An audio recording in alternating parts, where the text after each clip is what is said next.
Welcome back to Cope's Corner. I'm your host, as always, Mike Copenhaver, aka Real Mike. You can find me on YouTube, Facebook, and Twitter, all the likes of KOPESKORNER. Stoked to be here to talk about some UFC 288 going down this weekend. It's always nice when there's a pay-per-view and we actually get some fights that we actually care to talk about. My man, Mr. B, the MMA guy, will be the co-host for tonight. Former Periscope legend. Sure, if you back in the day, if you needed to catch a stream, he was the dude doing it on Periscope. So stoked to have him here on the show.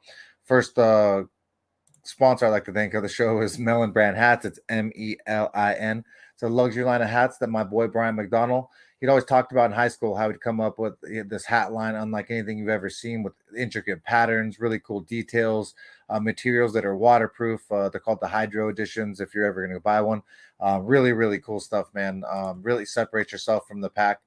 They just did a cool collab with Sky Art, and then looks like there's a new one that I didn't even check, a new collab I haven't even seen yet, but this little turbo looking one right here. Super bright. But yeah, man, if you like hats and want to separate yourself from the pack, check out Melon Brand hats. Really cool stuff. And like to thank, last but not least, my man Brandon Sua from Sua Law Group here from Simi Valley, California. Also has an office in Ventura, the city of Ventura County, California, and they do criminal law, family law, and personal injury. I can attest personally for them with the criminal law side. I had them I had two felonies charged on me, and they got both those dropped. And then also, on a personal injury, I had a motorcycle accident that he got me a hefty sum for some dumb broad running a red light. But I also do baby mama drama, baby daddy drama. If you guys have that going on, there's no one better than Brandon Sua from Sua Law Group. I can tell you firsthand, he will not be the person to falter or throw you under the bus like some of the DAs or the crooked DAs and stuff like that do. So, but my man, Mr. B, the MMA guy, how are you doing, my man? I'm good, man. How you doing? I'm good, dude. What's up, Gary? Boxing MMA. Always love when you're in the house. How you doing, Gary? What's happening, dude? But how are things over there in the Bronx, Man. dude? Oh, we're good, man. The rain finally cleared up, so we got some nice skies going on. I'm happy about that. Things have been pretty good. Well, damn, I can't quite say all the way good. We had a crazy situation that took place. A homeless man was acting kind. I don't know if you heard about it on your side, but over here we had there was a homeless guy. He was acting up on the train. A Marine came, thought he was doing good. Took him down, held him in a rear naked choke, held him for way too long. The dude went unconscious and ended up passing away. Yeah. Yeah, I heard some about it. Obviously, you hear what people want you to hear at times. Either way, no matter what, it's obviously sad to see anyone die. I don't care what, if you have a mental problem and if you're harassing people or whatever you may be doing. It's still, I definitely don't agree with that either, but I don't agree with you killing someone. You could have restrained the person without hurting them and taking their life, B. Yeah, definitely. So there's been one bigger turn of events, yeah. Yeah, but it's good to it magnifies the mental health is a real issue in America. It doesn't matter who it is. There's a lot of people that are depressed, and right now, you're going to see a wave of people having a real hard time with the leaders not doing so good for this country, wasting our money, sending it to other countries before our country itself. And so a lot of people are struggling with their families, with their bills. So even the most sane person could go insane. And so you always got to kind of be mindful of that and always just check on your loved ones and your friends and see how they're doing, because some of them might not be doing well. And so with that said, this ain't a fucking mental health show, and it ain't Dr. Mike and Dr. Phil. It's Mr. B and the KOPE here to talk about bets. Last weekend, we did pretty good with the song Simone card, even though we weren't very excited for it. There was only one falter that happened, and it was a favorite that I was not very fond of happening, but we'll talk about it when it happens. First fight was Jamie Lynn Horth took on Haley Cowan, B, and we both had Cowan picked, I think, B. We didn't care. We said it was low level MMA, but I think that we both were wrong on that one. No bet, nothing. Pretty surprising though that Jamie Lynn Hort just dominated her, huh, B? Yeah, she was. But we gotta give credit. Give credit where it's due. Mike did call Jamie Lynn Horth. I called Cowan. You called Horth. Yeah, maybe. Yeah, I don't know. you did. I I originally remember. You did. I You originally did. You I don't did. know. I'm not gonna say for sure. I know that I originally had the lean on her, but I didn't Yeah, care enough. I didn't that's care what it enough. was. We didn't care enough. Yeah, there was a bunch of them I didn't care about, and I still was right Yeah, on a bunch of them. I was right yeah, on a bunch of them I did not care about. It's pretty fucking wild, man. But either yeah. way, the next one was something we were right on. It was the first bet of the night for Cope's Corner, and it was an underdog with Marcus McGee takes on Journey Newsom, and he Yep, cashed that motherfucking bet with rear naked choke in round two. B. I was yep, super stoked that this happened. That played a plus 150 underdog, so 1.5 units. We got right there, right off the bat. B. I yep. was a super stoked on this. I actually didn't know. I didn't. To be honest, B. I didn't really think a submission. I thought he was going to knock him out. I thought he was too. So I kind of expected somewhat of a finish. We did the read. We read well. Jenny Newsom is good, but he's just not that guy, man. He has good overall skills, but those dudes at the MMA lab are for real. And had the feeling that McGee was gonna come out there, pour it on him, and he sure as hell did. Quite yep. impressed with the submission win. Yeah. Yeah, I mean, I look back on it, B, and we you're fond of it and I'm fond of it, and it's an underdog bet, man. I almost regret not putting more on it, but I mean neither here nor there. We still put one unit on it and $100, so we ended up cashing 1.5 units, so we were up $150 already to start the night for that event. For an event we didn't care about, pretty stoked on it. The next fight was Irina Alexieva. She took on Stephanie Egger, and this was one I once again did not care about at all. Submission by knee bar though, round one for Irina B. That was pretty impressive. Yes, and I'm really upset about that because Edgar had an opportunity to get out of it, and she kind of put herself in a worse position. Yeah. And yeah, she ended up nasty knee bar. I think her knee got jacked up in the process, but Oh, yeah, I bet. good win for Alex Eva, man. Yeah, for a girl that not a lot of people knew about. I mean, she came in there and she got a finish. Pretty impressive because a lot of people probably had the over on this one. I'm not gonna lie, B. Word. So the next fight of the night was Cody Durden took on Charles Johnson. And Mr. B was right on this one. He said that Cody Durden's wrestling would just be a little bit too much for Charles Johnson. And he ended up winning unanimous decision. All three rounds went to him. Mr. B, anything impressive that you saw? Um, if anything, I did like Charles Johnson's hustle coming into the third. I felt like he could have came in if he had more energy. He probably could have finished. He probably could have got the win, maybe, or finish on Durden. But it's just that Durden put a lot of pressure on him in the wrestling in the first two rounds. That's all. Yeah. Yeah, well, you called that to a T, man, and I really wanted to believe that Charles Johnson could get that done, and he just couldn't find enough space to really do it. Also, that pressure of Durden just nonstop, it doesn't help either. Word. So, but the next fight of the night was Martin Boudet took on Jake Collier. Didn't care about this one at all, but I called the right guy for you guys at least. I said Martin Boudet was going to win this pretty easily. Won a unanimous decision all three rounds. B, pretty much what we said, right? Yep. So, Heavyweight fight. Heavyweight rules. He won. That's it. I don't know what else to exactly. say. The next fight was probably the only fight that was just disappointing to me, and it was Josh Quinlan took on Trey Waters, and Josh Quinlan got worked pretty much. Unanimous decision all three rounds. I don't know if he was sick, didn't look like himself, didn't have the cardio either. But it is what it is, man. You take the risk when it happens, and I ended up putting down 1.7 units on his money line. Terrible fucking bet now, but either way, we won the first one, lost the second one. We're down $20. So it is what it is. I wish I'd go back. I still bet on it. I thought that he was a better fighter, B. But pretty impressive was his counterpart. I didn't have enough respect for Trey Waters, and he might be a lot better than I thought, B. I'm not gonna give him all that yet. But I am impressed with how he managed to handle Quinlan, just pretty much using range and jabs. He kept that man at the end of that jab throughout the whole 3 rounds for the most part. Kept front kicks out there to keep him at bay.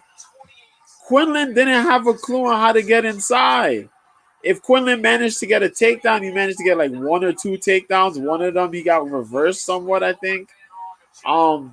Waters managed to do really good against him. Quinlan didn't have an option B in the mix. I'm quite surprised by that. Yeah. But yeah, big props to Trey Waters. We'll see how he does in the next one, man. Yeah, his next one's gonna be a real tough fight for him. I could already feel it. But the next fight was Marcos Rogerio de Lima took on Waldo Cortez Acosta. Another one me and B really both didn't care about. I can't even remember who exactly I picked. I think I picked Acosta, and I think that I was wrong, but I didn't care, so I can't remember B. But I did too. yeah. So yeah. So once again, we had no skin in the game. Didn't matter to us, but it was what it was. The next fight of the night was one that me and Mr. B both had the tinglies on. Both thought that there was something about it, and Fernando Padilla took on Julian Erosa, and in a fight that you thought that we always pick the veteran versus the newer guy, and I just felt like this is a lot tougher fight than people make it out to be for Erosa and Fernando Padilla. TKO KO, right hook, round one. Fine, like, and the thing is, I wanted to disrespect Erosa, but he's caught me a couple times, and so I didn't last week. Didn't throw down the money, but I picked Padilla, and so either way, me and Mr. B both knew that Padilla was a lot better than anyone knew, and that was pretty impressive. B. Yeah, I'm kind of disappointed in Julian Erosa, man. You can't be having these good wins. Then this dude comes out of nowhere and just lights you up in a matter of just minutes, man. That dude went rough shot through Erosa, and we did say this was gonna be a dangerous fight, man. I didn't want to take it lightly, man. And it was either this dude was gonna come and do something crazy, or Erosa's veteran instincts were kicking. Man, Erosa got lit up. That one right hand that was it a left hand that he took that had his head bouncing off the cage? Oh my God! It was pretty impressive, man, and kind of bite myself there. But I once again don't like to just take unnecessary risk, and that was a veteran in Erosa who's been fought with a lot of the good competitors. So either way, the next fight was one we called exactly to a T. Rodolfo Vieira took on Cody Brundage, and this was just simple clockwork, just when and where, just what round, what time. And it was in round 2, submission, arm triangle choke for Rodolfo Vieira. BJJ black belt versus the non-BJJ black belt. It was so simple. B. I mean, I didn't like Cody striking enough to think that it was going to be any different. And bang, what do you say? Yeah, that's what it was. Pretty much, it was Brundage's striking was okay. Gave him a little bit of that hassle in the first round. But then he went to go pull. Stupid went to go try to pull for a guillotine in the second round. Like Rodolfo was gassed. He's not fluffy. What was he trying to do? Oh no! Oh my God! And he got submitted. Then he wants to cry. He's on the floor. No, stupid! You pulled for a guillotine. Wasn't What's a smart wrong idea. with you? Yeah. But it is what it is. You learn those lessons, and we both said it just takes one mistake, and the mistake was thinking that you could take down a black belt or just box with them on the ground. But the next fight was the co-main event, and it's Kyle Barallo took on Mikhail Zaczek, and man, dude, Kyle Barallo looked impressive. Round 2 submission, rear naked choke over Lord McCall. Man, your dude Kyle might be the real deal, B. Yeah, Barallo might be the real deal for real. I said it, man. My brain said Kyle. My heart said Michal Olenjujic. Yeah. And Olenjujic got clapped, man. The first round was kind of all right.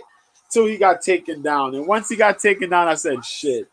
This is gonna go downhill, man, because I always go, if a guy can get taken out one time, it's gonna happen again. And he got taken out the second time, and it was just horrible. He ended up drowning, getting submitted. You see Barrio call out his next opponent. Yeah, Kyle was real deal, man. Gotta finish. So, for a lackluster card, there were some good finishes that were a lot of fun, especially towards the end of the night.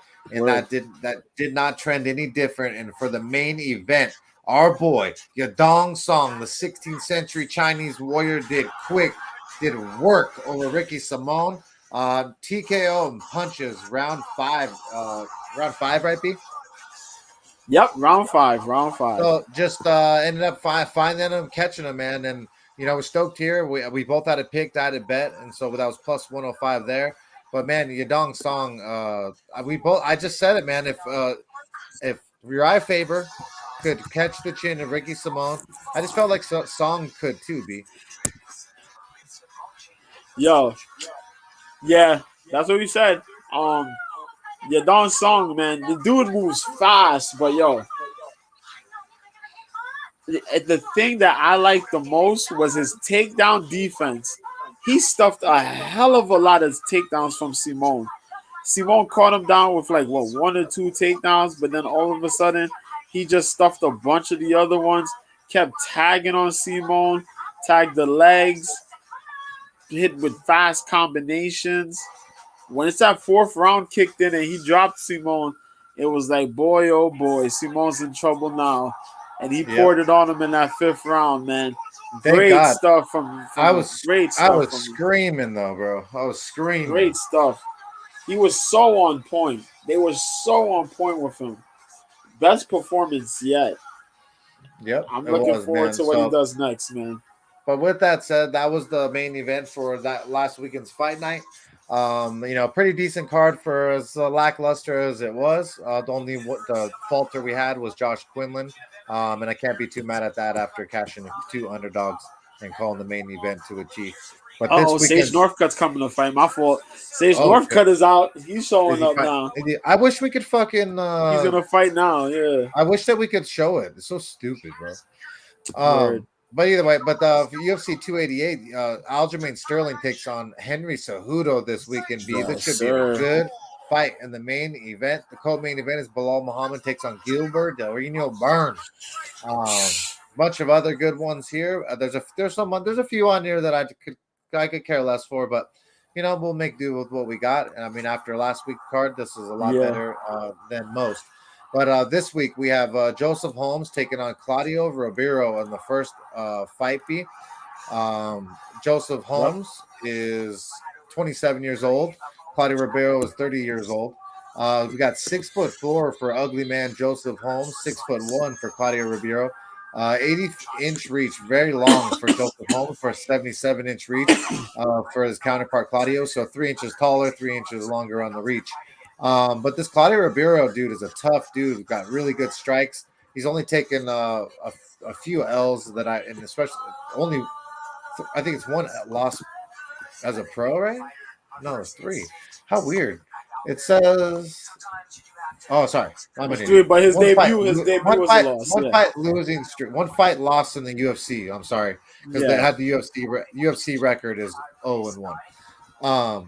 He took on Abdul Razak Al Hassan, and he found out the hard way that Al Hassan is a bad man when he wants to be, and he got knocked out in round 2.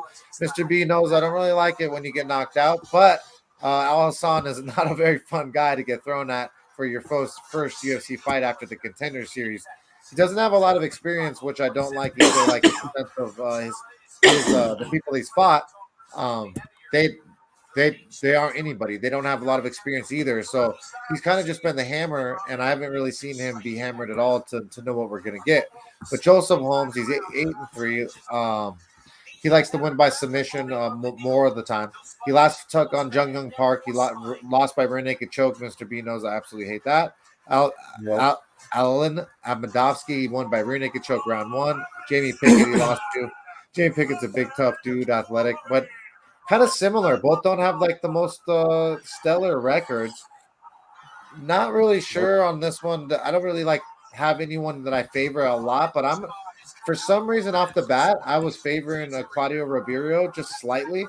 Odds makers seem to have that just slightly too. So, but I'm gonna go Claudio Ribeiro. Be who you got on this one. Oh, that's crazy. That's crazy. You taking Yep. Claudio Ribeiro? Yep. Wow. I'm ashamed of you. I'm ashamed of you, Mike. Nice. Because I'm taking Claudio Ribeiro too, dog. Yep. Nice. I'm taking Ribeiro. Not no disrespect to Ugly Man Joe. This has become a catchweight bout, which I'm kind of scratching my head about because Catchweight. Ugly Man Joe. Yeah, this has become a catchweight bout because Joseph Holmes missed weight. He missed weight by about 3 pounds. 3 pounds earlier today. So this is a catchweight of 189, 190. What makes them what makes them change it to a catchweight as opposed to dude just miss weight and takes the money? He did take the money. He did take the money, but they just announced it as a catchweight bout anyway. But he took the money. He's taking the money and they announced it as a catchweight. He gonna get beat up. Yeah, so I'm gonna take Ribeiro.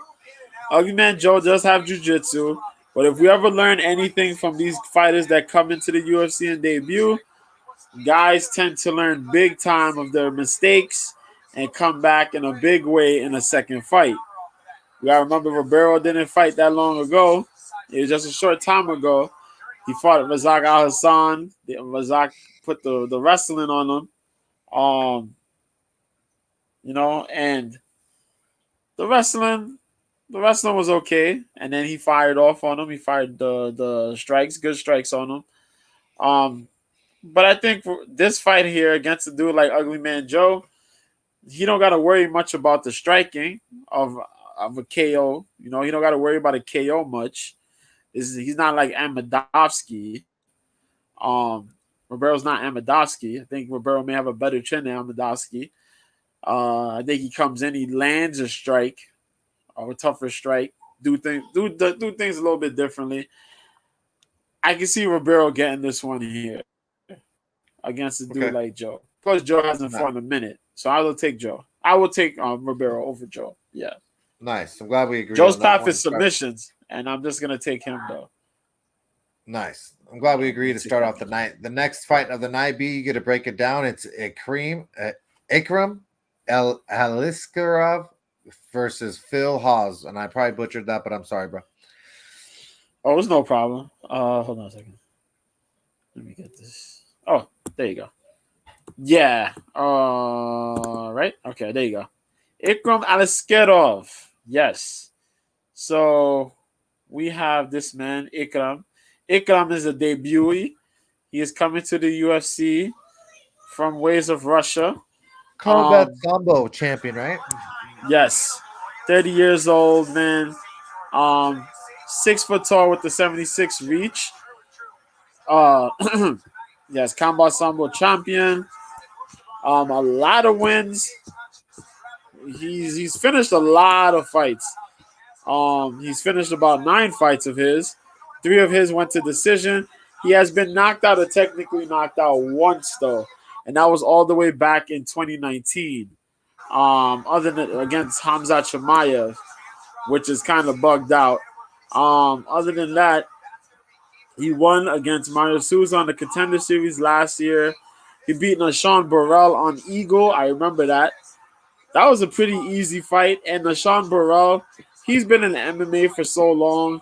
And Burrell's also fought in like 3 different weight fucking classes. So that's kind of crazy. Mirko Djokovic, he beat that dude in the second round. Cool. And he fought Dennis Tululin back in 2020. And he finished that dude with a Kimura in the 3rd round. The guy doesn't have a high level output of striking, but he can grapple his ass off. Sambo grappling, of course. However,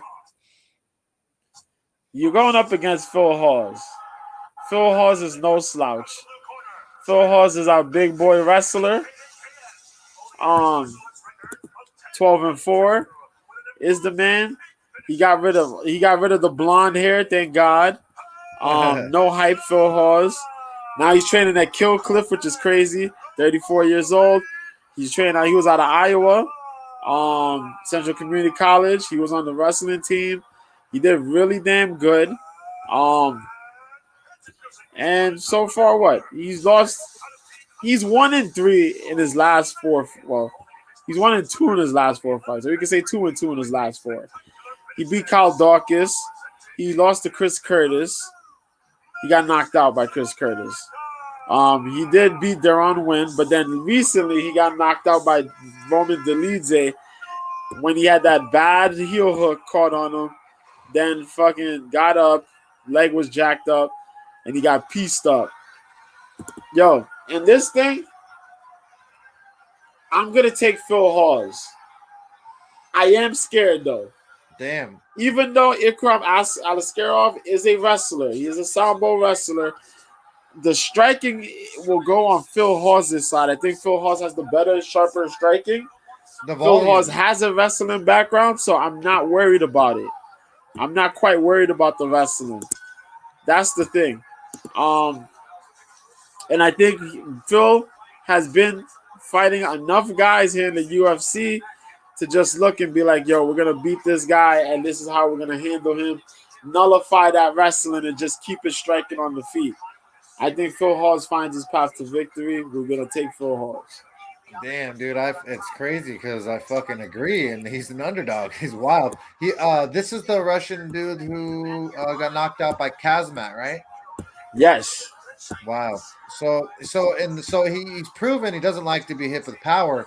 Phil Hawes is very powerful, B. I mean, it's crazy, man. Oh, what happened? Sage die? Sage kill someone? Sage caught him with a heel hook. Oh, weak. Blood clot. Sage got taken down and caught dude with a heel hook. Oh, that's from out of nowhere, bro. That's dope. That is dope. That's clean. I'll take it back. So what's crazy is that they got this Russian favorited at -200 B plus 165 comeback for Phil Hawes. Obviously, give or take 15 cents on the dollar. All over certain books could be plus 150 and whatnot. But man, dude, I think they're kind of disrespecting Phil Hawes here. I think Phil Hawes has had more experience, especially in the UFC now. I think he's tough enough. Man, I'm gonna go. Phil Hawes can do this too, man. I really can't believe that I'm saying that, but I mean, I just think that he's got the better shot, especially with the underdog money. Dog or pass there for sure. I can't trust the new Russian, especially who's shown weakness being hit with power. The next fight of the night, B, is one that is one of those ones I don't care about, and it's because Parker the Pig Porter is taking on Braxton Smith, and whatever. But Braxton Smith, I don't know much about Braxton Smith, but we're gonna break it down when the best we do. He's 5-1. I believe he's a kickboxer. He's 33 years old, 5'11" with a 5-fight win streak. Last to beat the guy. No, wait, this dude smashes round 1. Nothing but round 1 domination smashes. Only lost to Chase Sherman on the regional scenes back in 2014. I just don't. This is gonna be a bad one for me to break down because I don't like Parker Porter, and so when sometimes when that happens, I get blinded. But Parker Porter, I just don't like him standing. I don't like his wrestling that much. I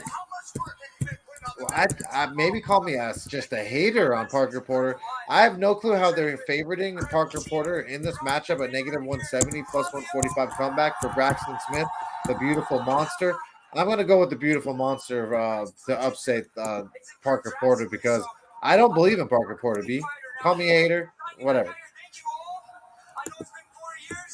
I'm gonna tell you something, man. First, I'm super emotional because Sage Northcutt just won after 4 years.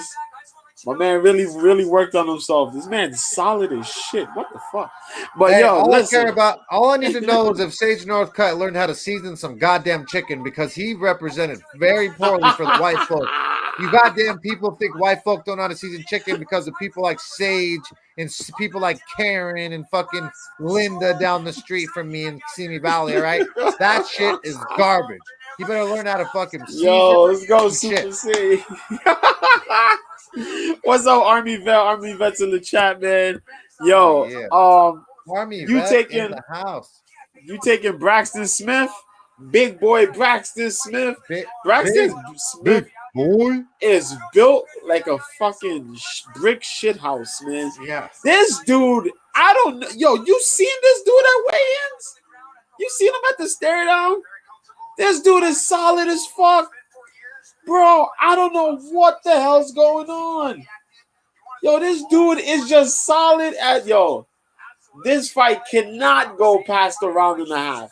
I'd be damned if this Parker Porter Braxton Smith goes past 2 rounds. Right? I'll be thoroughly shocked. And that's my problem, though. Because Braxton Smith got a sheer ton of KOs and TKOs. All of them come in the first round. What if Parker Porter drags this out? Because he has the instincts to drag this fight out. Oh, he's screwed then. But when we go look at Parker Porter, let's go look at Parker Porter real quick. I'm sticking with the beautiful one. Let's look at Parker Porter real quick. Parker Porter's dragged out fights against Chase Sherman.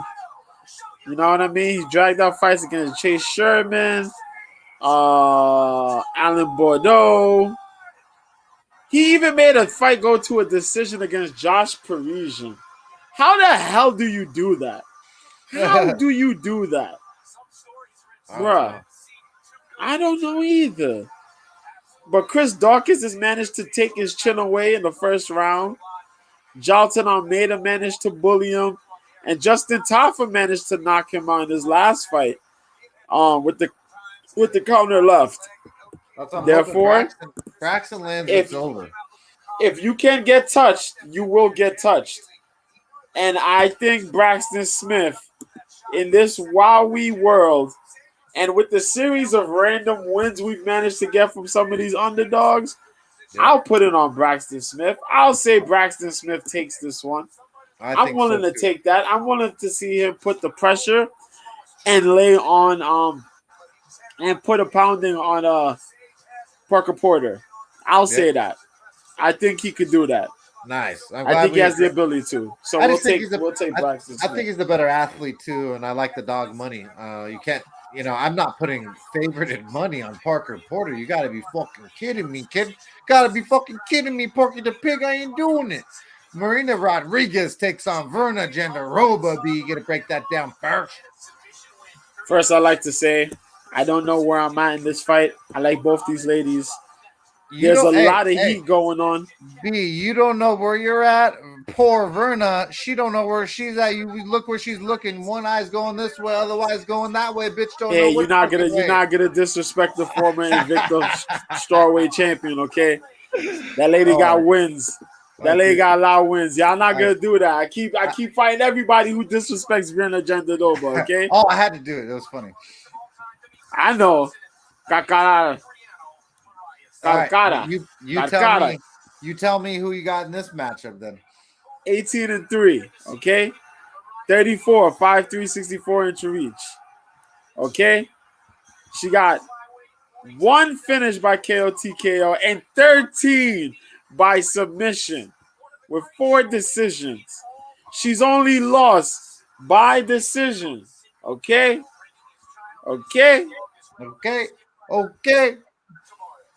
Hella grappling skills. Last time she fought, she beat Angela Hill. She lost to Amanda Hebos. She beat Kanako Murata, yeah. She lost to Mackenzie Dern. She beat Felice Herrig. That's her last couple of fights. Super black belt practitioner in the Brazilian Jiu-Jitsu arts. Improved striking she has. She's willing to mix it up. She also has a low level of wrestling in her jiu-jitsu. Makes her a really good threat on the ground. Marina Rodriguez, 16-2-2, 36 years old, 5'6", 65-inch reach. one loss, one losing streak. Lost to Amanda Lemos her last fight. Before that, she was on a 4-fight win streak where she could have just sat down and waited for a title opportunity. She beat Zhao Nanyan, Mackenzie Dern, Michelle Waterson Gomez, and Amanda Ribas. She finished technical knockout round 2. Lost to Carla Esparza by split decision. This is where it gets ugly. Gary laughing. Yo. As good as Marina Rodriguez is on the feet, her footwork is all right. She needs a little bit more speedier footwork. She manages to get taken down. Cynthia Calvillo took her down. Carla Esparza was the one who opened the grab bag and really showed the ugliness of what you can do if you really initiate wrestling and put really good top pressure on her. And she beat Marina Rodriguez. Freaking Lemos came and met, but Lemos tagged her. But other than that, Ribas got a takedown on her. Waterson, I think, got a takedown on her. Dern got a takedown. Zhao Nanyan have managed to get a takedown. Yo, this shit is crazy. Everybody's managed to get a takedown or more off of her. But yo, it's gonna come down to Marina Rodriguez can apply the striking volume on Virna before Virna manages to grab hold and get those takedowns. How much control Virna Jandiroba could get on Marina, or work to get the submission. AB before she manages to get back up. Who do you like better? The wrestling takedowns of Virna better, or the takedown defense of Marina? Which one is better? Shit. Because some girls don't have takedowns at all, and so sometimes you and I be like, that bitch has good jitsu, she has no takedowns, so we can't even. But Virna has pretty good takedowns. Yeah, she has really slick takedowns. Her takedown, she can initiate. The thing that makes her cool is that she initiates jiu-jitsu takedowns and wrestling takedowns, where you can have a traditional. She could go for the single, but she also has a high crotch. She also has a really good double leg. She could also use leg sweeps and trips. That's the issue that I have here. Because Marina can work well in defending a takedown or two, but Virna can constantly go for the takedowns and chain the takedowns. This is the problem I have. Yeah, Marina. It's gonna be a very close fight, I think. Very. They got Marina favored at -135 plus 110 comeback for Virna. Fuck.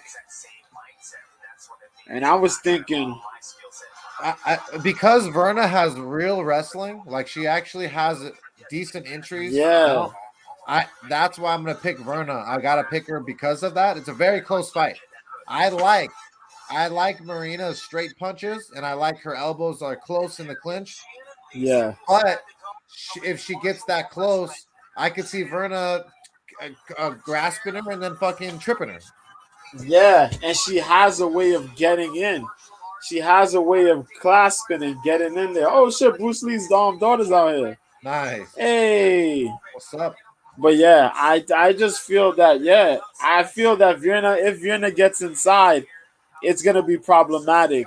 It's gonna be problematic. Ooh, we're gonna take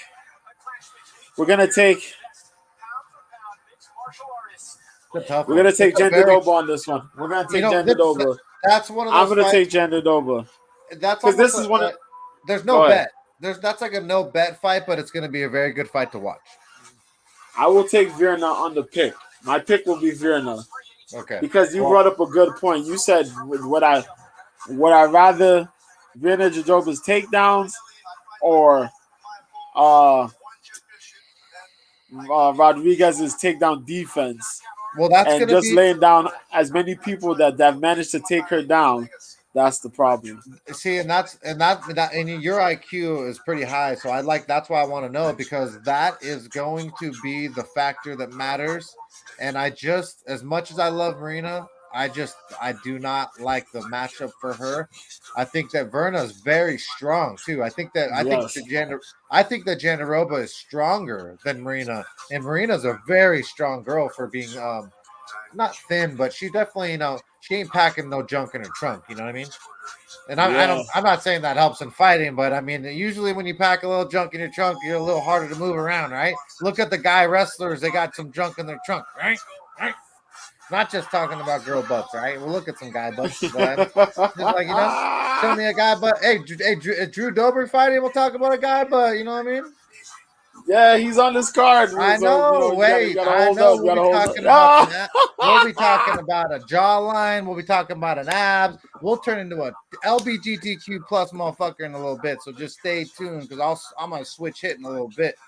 The next fight of the night is between Chaos Williams takes on Rolando Bedoya. This is going to be chaos, bro. Obviously, not no pun intended with Chaos Williams, but Chaos Williams is just an absolute madman, and he's taking on a dude out of Peru, very very tough, 36 years old. Rolando calls himself the Machine. He's on a 11 fight win streak. Absolutely dominates. He won last fight, Darshchoke, punches, the fight before that, and some guys with some decent records I like to see. A lot of experience and just go dating back to 2013, even his amateur career. And I like everything I see about this kid. Very well rounded, got a real good gas tank, a heart that you couldn't not ask for. But I mean, he is taking on Chaos Williams, and Chaos Williams is just a bad man. Um, there's Chaos Williams wants to knock a motherfucker out. That's why he's here. Right now, we've got both these guys. We got 29 years old for Chaos Williams, 36 for Rolando, who's making this is his debut, right, B? Who? So yeah, Yes. so his Bedoya, debut, yes. yeah, debut fight at 36 years old. I mean, either this dude's the most special motherfucker there is at 36, or they filled this dude in. I don't know. I'm just something weird's going on here, and obviously the matchmakers know more than us. But we got Chaos Williams is going to be 1 inch taller. He's going to have a almost 2 inch reach advantage. Thank you. Man, I'm more worried about Chaos Williams getting taken down on the ground and absolutely submitted, possibly. I can't believe that I don't want to pick Chaos Williams here. I know that I should pick him for the KO, but it's negative 335 for Chaos Williams, plus 255 comeback for the Peruvian Rolando Bedoya. I just kind of like this kid Bedoya. I know it's just a lot to handle the first bout out. Everything in my body says, Chaos Williams is going to win this. But fuck, dude, I think this is tougher than they're putting down on paper. And I'm going to go with my tinglies and I think that Rolando could show out here, show out for a 3-round decision. Even, what do you say, B? I'm gonna be honest with you. Be crazy. This fight, a lot of people taking Chaos Williams, respectively. I want to take Chaos Williams. Yep. Ronaldo Bedoya is 14-1. His opponents haven't all been great, but there is something that is going on that kind of scares me a little bit, and it's these Peruvian fighters. This kid's coming from Peru. This kid looked really good on the weigh-ins. Some of his fights, he looked really good. One of his fights, he looked really bad. I forgot which fight it was because I did look back at it. And it was a fight with a guy who had a horrible record but managed to nearly win the fight. I was very confused by that shit. But he still managed to win the fight regardless. Now, with that said, I am worried because even though Chaos Williams is a guy who has, he's knocked out a lot of people. He should have it in the bag. Sometimes he gets a little reckless. I'm going to sit and say my pick is Chaos Williams. Me personally, because of how some of these debuts have looked, I'm not betting this shit at all. No. This is I'm not even throwing this shit on a parlay. That's how worried I am about this shit. Because as good as Chaos has been, Chaos has had some hiccups himself. Where there are some fights where he should have looked good and he didn't look good. You know what I mean? Pereira outworked him where everybody thought he was going to beat up Pereira. Pereira outworked him and took him down, worked him easy, won. And Randy Brown split decision, but Randy came through in the third and pieced them up, mixed it up, and won. Yo, he's been good, but yo, I don't know. So I'm gonna leave it, and I'll say Chaos. Chaos will be my pick, but I don't got a bet in this one. It's crazy. It's crazy though that you and I are both stuttering on a negative 335 favorite that most people are throwing in parlays. I just think that there's something fishy going on. I think it's going to be a little bit different than that negative 335 number, and it could be one of those parlay busters, kind of like Josh Quinlan last week. To a lot of us thought just like Quinlan, just like what happened to Erosa. Just like what happened to Stephanie Egger. Yep. So we shall see, though. It's going to be a great fight. So definitely tune into that one because it will be chaos. Mr. B, get to break down the next fight. It's Devin Clark takes on Kennedy and Cejudo. Yes, sir. We got ourselves a light heavyweight fight. Yes. So let's go. Devin Clark, man. This big old burly man, the brown bear Devin Clark, 14-7, man. 33 years old, 6 foot tall, 75-inch reach out of Sioux Falls, South Dakota. Training with the infamous Mike Winklejohn and Greg Jackson up in Jackson Wink, man. He's been up and down a little bit. Decided to stay at 205 instead of 185. Has the build of a Benson Henderson. If Benson Henderson ever jumped to be in a middle, if Benson Henderson had ever jumped to a middleweight or a light heavyweight, because he's kind of muscular at the top, but those tree trunks for legs are ridiculous, man. Our boy's been stopped 6 times by strikes and by submission. You know, he has 4 wins by KO TKO, 1 win by submission, but 9 by decision. His style is a pretty much grind out style where he grinds you out and then takes you apart piece by piece until you can get the finish. Dawoon Jung, he beat last time out. Was totally shocked off guard. Azamat Murzakanov knocked him out before that, but he beat William Knight. It's actually stopped William Knight by TKO round 3. Lost to Ian Kutalaba and Anthony Smith before that. As we mentioned, the grind out style, then he finds his way either by submission or picking you apart for the TKO.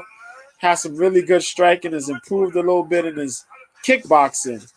But he's going up against Kennedy and Cejudo out of the African Savage, representing Fortis MMA, man. 30 years old, 6'5", 83-inch reach on a 2-fight win streak, man. Out of Nigeria, but we mentioned he's representing Texas, Fortis MMA. 8 wins by KO TKO, 3 by decision. He's been submitted, knocked out. He did get knocked out, and decision once. He's lost of each style. There you go. Let's say that. But his 2-fight win streak, he broke Carl Roberson, and he beat Ian Kutalaba. His last fight out. Those are the 2 fights last year. Nikolai Negumereanu beat him by split decision. Dawoon Jung had knocked him out in the feet with the elbows. That was ugly. But yo, Kennedy is a big dude, big body, big frame, kind of difficult to take down. Devin Clark does have good ways to get takedowns. He likes to use outside sweeps, outside leg sweeps and trips to get takedowns more so than the conventional single double leg high crotch. He likes to use that and then pummel and use short shots to rack up points, rack up damage.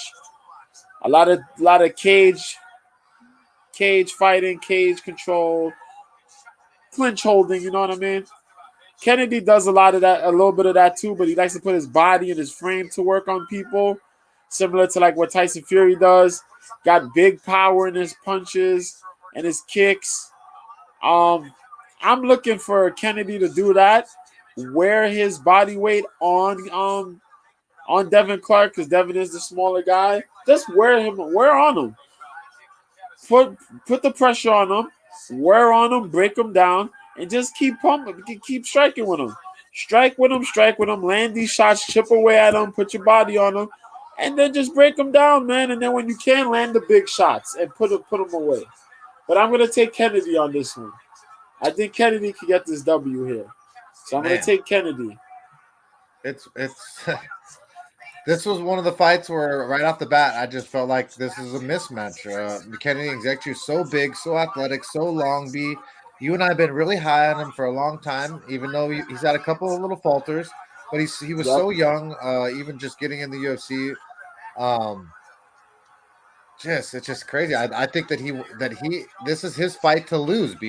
He's negative 190, slight favorite, plus 155 for Devin Clark. I think he's better than Devin Clark everywhere, pretty much, except for the wrestling. But Devin Clark has shown to falter and to like quit on himself, especially when he loses. So if Kennedy rocks him, Kennedy knees him in the stomach, Kennedy hits him with some elbows in the clinch. I think that Kennedy can do a lot of damage in the clinch, B? I think so. Think so, but it's all going to come down to him wearing on Devin Clark. He got to put that body to work and let Devin carry that weight. Yep. And then he could work in the clinch and throw those knees and those elbows and just tear him apart in the clinch. So we're both going with Kennedy, the African Savage, to do the damn thing. I think that this is a fight for him to win and it's to showcase himself. Absolutely tremendous young man, and I think that he has a lot more skills than he showcased before. The next fight of the night is between Drew Dober takes on Matt Steamroller Frivola. And man, for the ladies out there, this is the fight you want to be watching because Drew Dober has got the body of a goddamn Gotti. He make you he'd make you feel real bad about yourself, even if you look good. But dude, Drew Dober's been in the UFC and been doing the damn thing for a long, long time, man. Now, 34 years old, 32 years old for Matt Frivola. Drew Dober is 26-11 now after all the fights. This dude is wild. Throws some very, very skilled in wrestling, striking, jiu-jitsu, but mostly striking, and then like his wrestling scrambling ability is probably his best attributes. Took on Bobby Green, won by left hook round 2, very impressive. Rafael Alves, hook to the body round 3, won. Terrence McKinney, knee to ground strikes round 1. Lost to Brad Riddell. Brad Riddell's a phenomenal striking and lost to Islam Makhachev. But, that was round 3. That could happen versus Islam. But, dude, I absolutely love Drew Dober's game. He's taking on Matt Frivola, who's 10-3-1, fights out of New York, or born in New York, fights out of Tampa, they say. But he's from, I guess he is. He fights out of Florida. Gracie, Tampa South. 2-fight win streak. This dude has not had near like the impressive run records the people he's beat. I'm not really impressed with, but very popular on Twitter. Very good guy, a lot of fun to mingle with on there. So I don't want to say too much bad things, but he's got punches, losses, a couple TKO losses in his record, which I don't like. Drew Dober is very powerful. I feel like he could TKO KO a guy like Matt Steamroller Frivola. I'm going with Drew Dober by TKO KO. I think he absolutely dominates that. I think this is a mismatch. I think that Drew Dober is better at every single thing. Maybe Matt's better at jiu-jitsu, but can't even say that with a lot of confidence. But I'm saying Drew Dober. Feel like he gets this done and finishes Matt Frivola. What do you say, B? Hold on, say that again. I'll just type something real quick. Drew Dober is going to TKO KO Matt Steamroller Frivola, is what I'm saying. Oh shit. He's been KO. No. He's been TKO KO before, and a guy like Drew Dober is a wild man. Now, ladies and gentlemen, I have to put some things out here. I know Mike said that on purpose. If you guys don't know, Matt Frivola is from out here. New York? He's a New Yorker. He is also repping with Aljamain Sterling and the Sarah Longo team. All out of New York. All New Yorkers. So he's triggering my New Yorker. He's triggering my fellow New Yorker sense. But with that said, I also feel that Drew Dober may get this one here. Yeah. No disrespect to Matt Frevola. No, tough no hombre. There's no disrespect. Tough hombre. This fight will not be an easy fight. Frevola is a good wrestler, but Frevola tends to throw wrestling out of the window to come out here and throw big monster hooks and heavy hands to put away fights. It's in New York, so he's going to look to make it an exciting fight as well. And with that said, go! Who's fighting? Tear him apart! Who is it? My dude, Cat. Yeah! Beat him! The brakes! Beat him! Yeah! Oh, my dude, Sebastian Kadistan. Nice. Once former welterweight champion, just beat this dude, Roberto Soldic. And everybody was hype on Soldic because Soldic took over KSW, and he was one of the big pickups. Free agents, one signed him, and he was coming in here, and people were talking trash because I said Kadistan will win. He just starched this dude. He just did it. Well, hey, did the damn thing. But yo, right? Yeah, he was. He was an underdog. But yeah, yo, Drew Dober tried and tested. That jaw is not that perfect jawline doesn't exist for models and for modeling pictures and IG pics and all that shit. Drew Dober's tried and tested, man. That dude's been in the fire with some of the best, has put away some of the best. This 3-fight win streak, man, this streak of his has been really impressive too. This dude humbled our young man Terrence McKinney. You know, Rafael Alves, he had a real good, hell of a fight against Rafael Alves, put him away, and recently put Bobby Green away when it looked like he was done. You know what I mean? He was out and gone, you know? He had the 2 hiccups against Riddell and Makachev, but before that, he beat up Hernandez, Haqparast, and Polo Hayes, especially when Haqparast was a highly touted prospect and thought nobody could have touched him, right? So, yo, Frevola got the wrestling. Frevola got a chin. He's tough as hell. But, bro, all day Drew Dober, man. All day Drew Dober. Oh, nice. That's what I'm talking about. That's what we're running with. What up, Tony man. D? My little boy Damien. Tony. My little boy Damien stopped in to say hello. Say hi, Jay. Hi. Hey, what's happening, little man? Mr. How you doing? That's my buddy. You just chilling? Hey. Yeah. But what's up, Tony D? Nice to see you, my dude. But yeah, dude, I just think that this is a matchup here that I just like it for Drew Dober. Like Drew Dober, period. So I mean, might be a little bit biased. The next fight of the night is going to be a great one. You get to break it down first. Kron Gracie is back to take on Charles Air Jourdain. Oh yeah, man. You want me to get that or you want to get that? I get that. You touch it first. Oh yeah, I get this, man. This is cool. Yep. Cool. So we got Charles Jourdain versus Kron Gracie. We haven't seen Kron Gracie fight in about 4 years.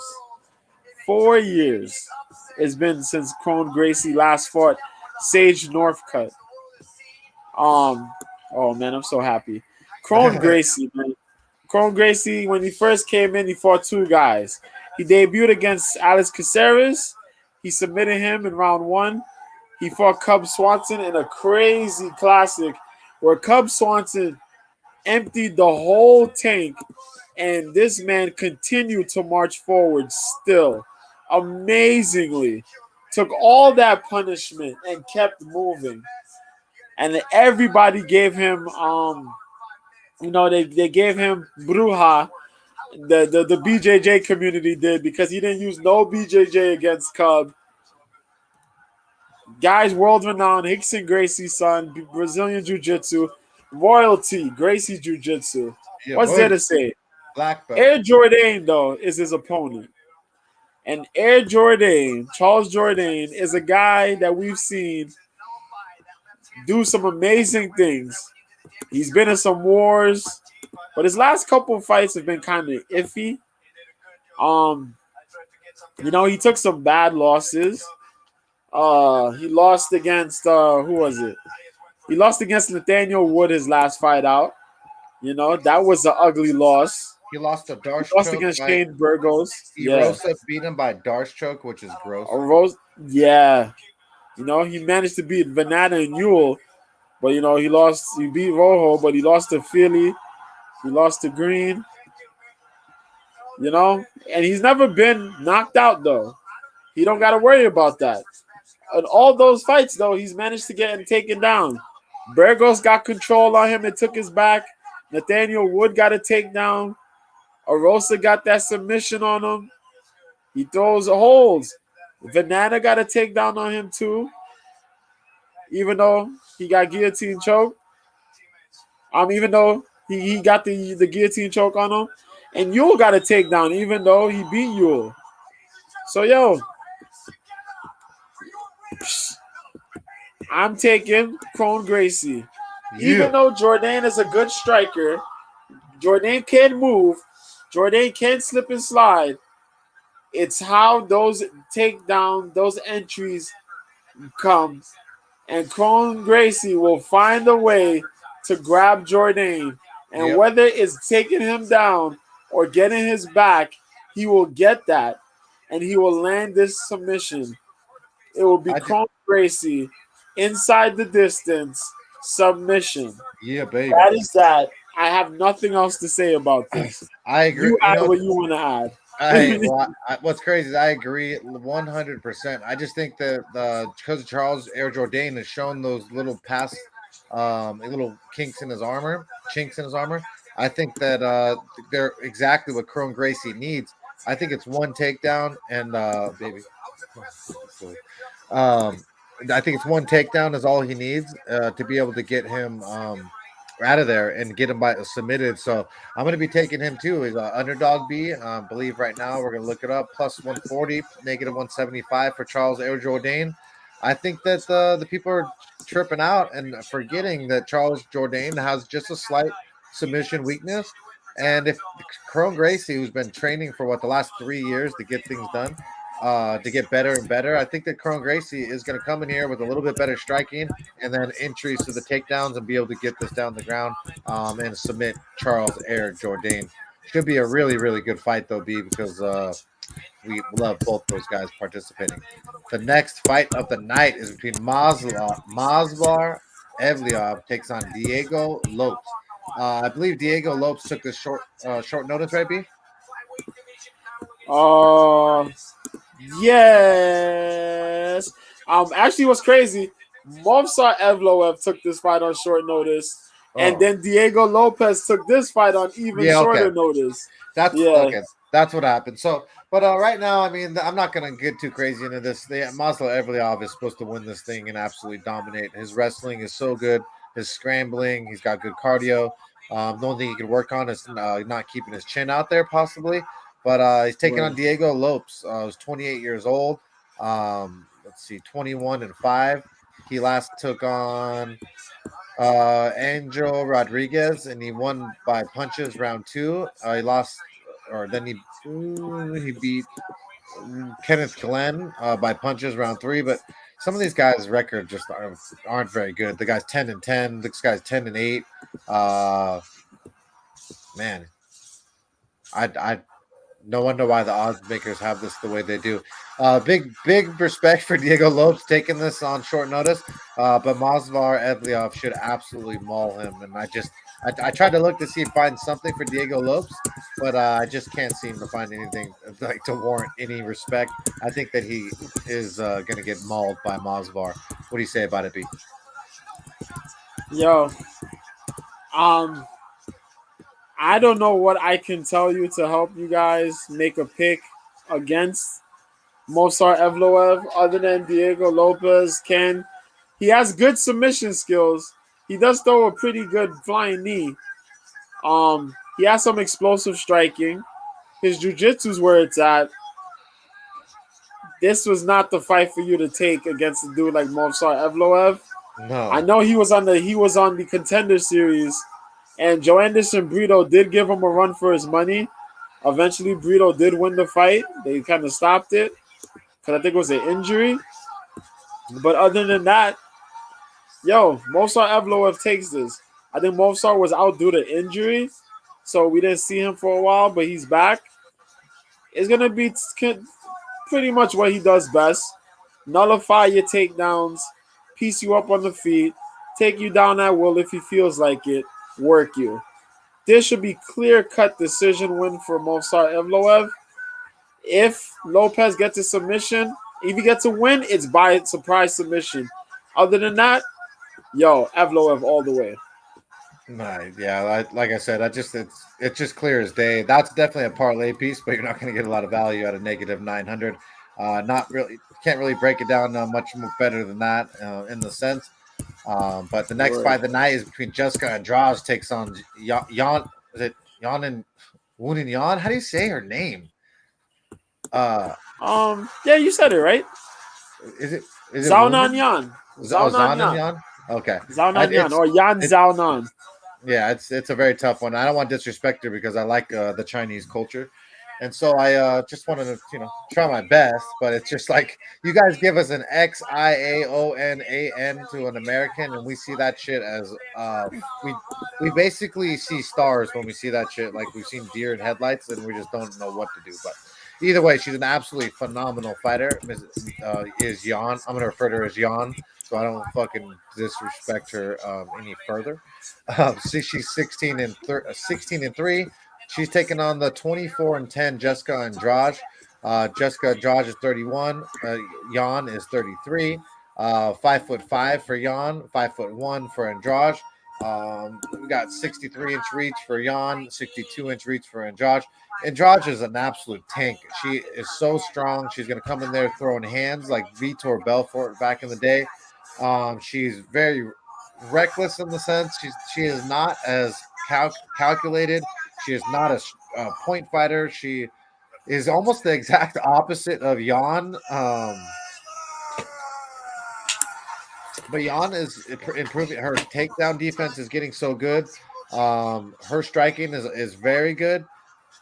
She's big and strong. I mean, this is a weird one because it's the big and strong short girl versus the big and strong Chinese girl who isn't normally they're not as big as she is, and she's very strong. So I'm having a tough one, man. My brain, my old school heart wants to say that Andrade should absolutely be able to dominate this because she's been in there with the best of them, but I just don't know, man. I think that the Jan is also very tough. Let's see who Jan fought before. We got Jan.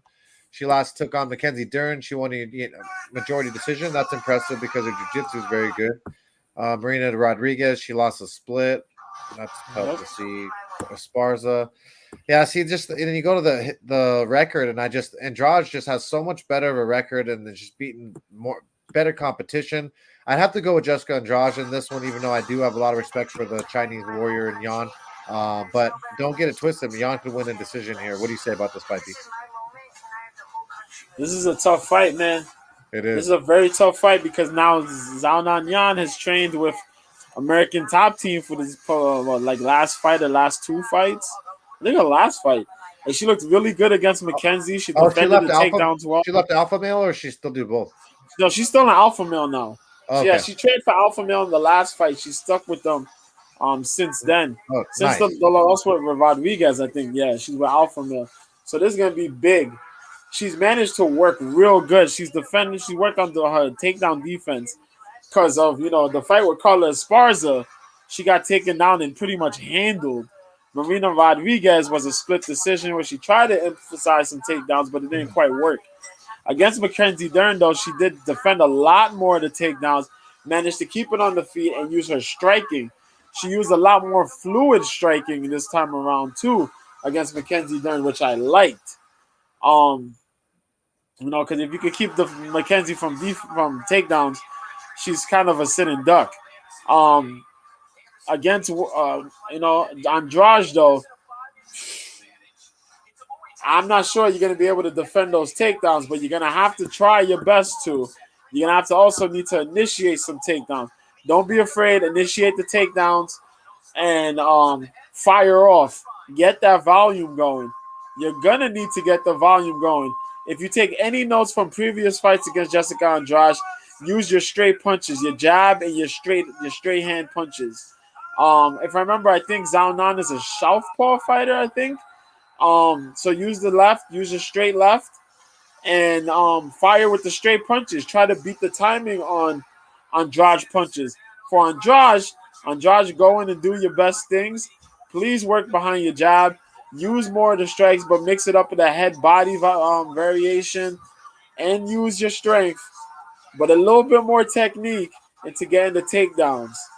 I'm gonna take Andrade here though, because Andrade is not necessarily taking 2 losses in a row lately. She took a big loss against Erin Blanchfield. I think she's gonna come back to correct the wrong. She fights Zhao Nan. She's gonna beat Zhao Nan by decision, I think. I'm gonna take Andrade though. Yeah, that's both of us have the same exact read there, and I love it because when Mr. B agree, I really feel confident on it. The next fight of the night, I cannot wait to hear what Mr. B has to say about it because I already have my pick. Remember the name Muhammad takes on Gilbert Durinho Burns. Break it down. Yes, sir. We're here. This co-main event. I can't wait to hear who you got, B. I hate this co-main event, and I hate it a lot. So here it goes. Gilbert Burns fought 3 weeks ago on another pay-per-view. Beat Jorge Masvidal soundly. He's back on another pay-per-view. Bilal Muhammad just came off of Ramadan. Both of these guys are super strength right now. Gilbert Durinho Burns has fought for the title before. He's fought for the title before. He's also he's challenged for the title before. Been in the top 5 for a minute. Chilling. Beat Masvidal, beat Neil Magny, lost to Hamzat Chimaev, beat Wonderboy, lost to Usman, beat Woodley and Maia. Improved striking, world-class Brazilian Jiu-Jitsu. The striking's been on point. Magical stuff. His grappling, bar none, some of the best. His cardio, that cardio's improved so much. But he's going up against another cardio madman who has shown that he is that guy. Remember the name Bilal Muhammad, who's 22-3, 5'11", 72-inch reach, currently riding an 8-fight win streak out of Chicago Fight Team. Also mixing it up with the boys out Milwaukee, Wisconsin, Rufus Sport, and has been training a lot more with the Khabib boys. Yeah, that's Khabib and the team. Big thing. That's the big thing. He's done some of that. So he's got the 5 wins. 5 wins by KO, TKO, 1 win by submission, 16 by decision. This guy has cardio to go. He beat Sean Brady, Vicente Luque, Stephen Wonderboy Thompson, and Damian Maia. No contest against Leon Edwards. Beat Diego Lima before that. Beat Lyman Good before that. Beat Takashi Sato before that. And beat Curtis Millender. Okay? That's a big deal. Now, what does all that mean?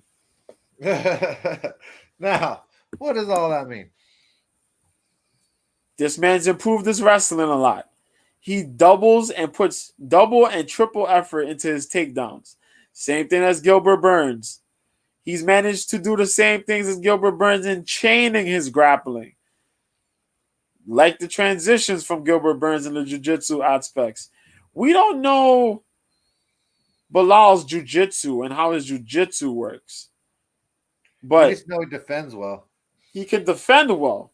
He's being lower level guys with his jiu-jitsu. But his second and third efforts in his wrestling have been really good. And he has really good cardio to keep all that up. Bruh. This fight is not your 3-rounder. It is a 5-round fight. This is one of the bigger things on this card. This is a 5-round fight between these two guys. Bruh. A lot of people are saying Gilbert Burns. But I'm going to say, I can't fucking believe I'm going to say this. Do it. I'm going to take Bilal Muhammad. That's my dude. I'm taking Bilal. I'm taking Bilal. For some odd reason, Bilal Muhammad may very well get this W. And why is that? Bilal's path to victory, path to getting this opportunity, has been a bit of a tougher road than Gilbert Burns has had. Way tougher. Look at the L's on Gilbert's losses. You know what I mean? It's been a tougher road. And some people won't give Bilal the credit, but it has. When you think about the fact that, you beat these low-level guys, but you beat Maia, you beat Thompson, you stopped the top guy. You stopped Maia when Maia was in the top of the division, was in the rankings. You beat Thompson when Thompson's still in the division. Luke's a top guy, and you beat him.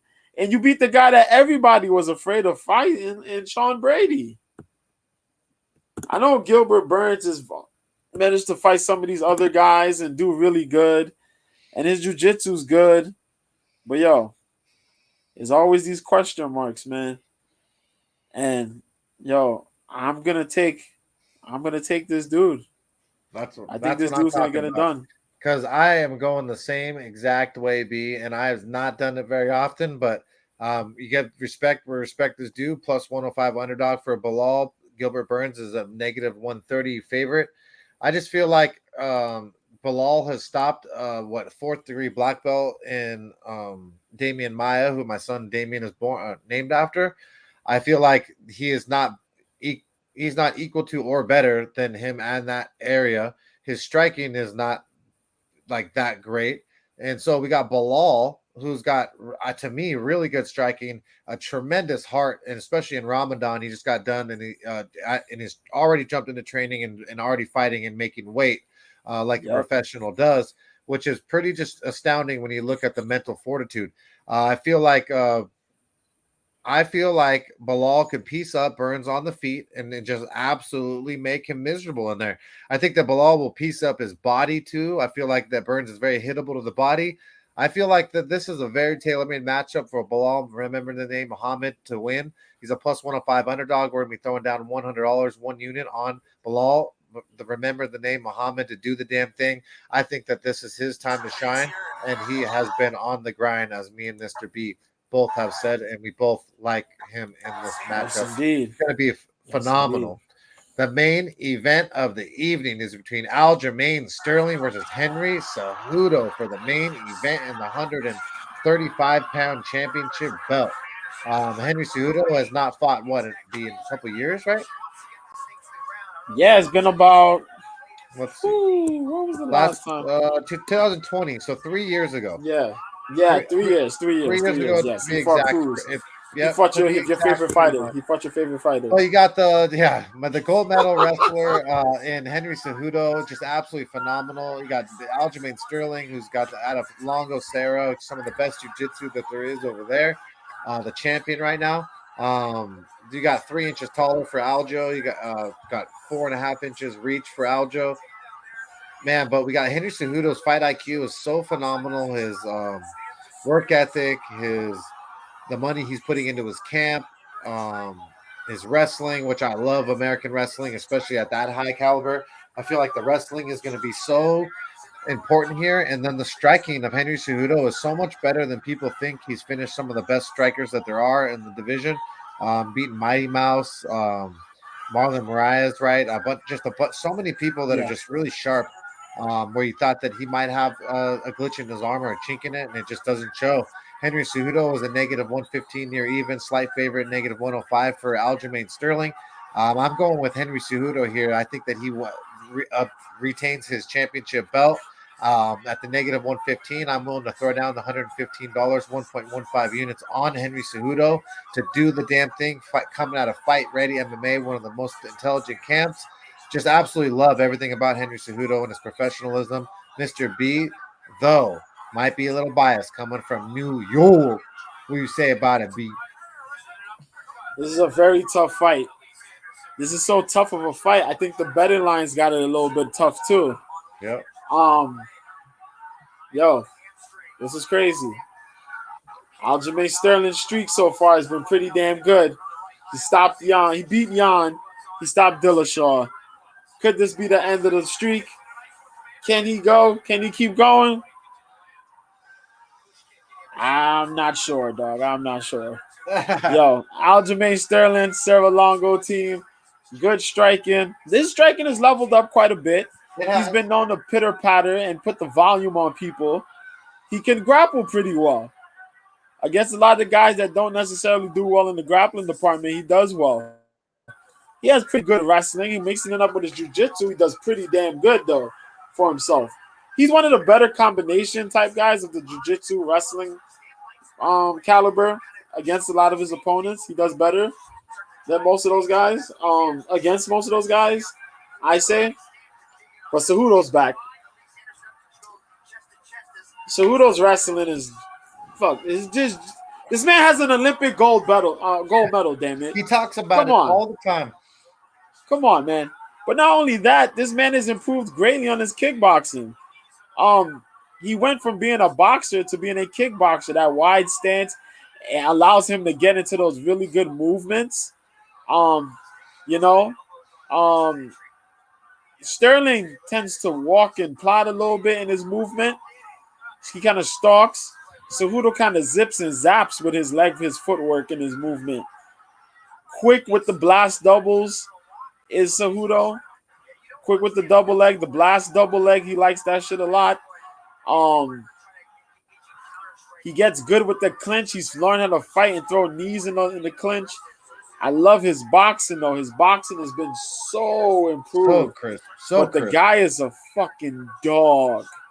That is the thing that separates him from many people. Yeah, it's hard. And as much as you want to say he is cringy, that motherfucker will bring it repeatedly. He does not back down. He fought TJ. He stayed in front of TJ. He fought Moraes. Moraes kicked that leg to Kingdom Come, and he kept walking forward. That pressure is scary. He even broke Mike's favorite fighter, Dominic Cruz, with the leg kicks and the pressure. Us that money. Broke him, man. Lit him up. Hard to deny Cejudo's greatness. But 3 years off, man, a lot of people question it. Here's the problem, though. 3 years off. This man helped Weili Zhang become a champion again. He's so smart. He helped fucking John Jones work and become a champion again. Yuri's there now. Yuri Prohaska's over here.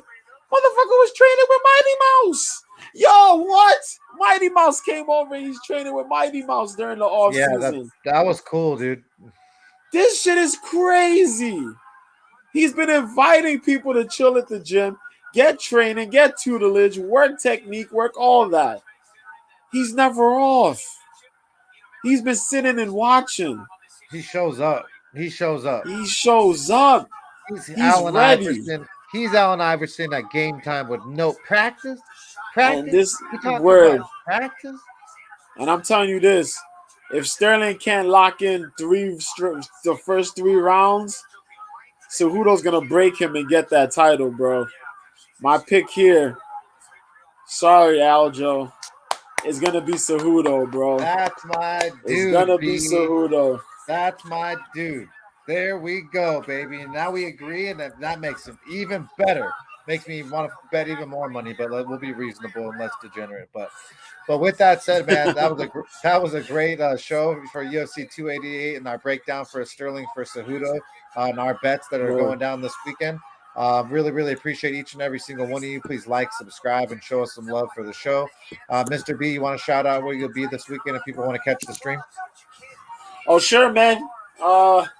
If you want to ask where I'm gonna, well, I'll tell you. I'm on OK Live, the app OK Live, OK LIVE. The account's Mr. B, MISTRB. You'll find me on there. If anything, you can ask me on my Twitter. New Year, same B at Mr. B, MISTRB 1986. Ask any questions in the DM. I'll gladly answer.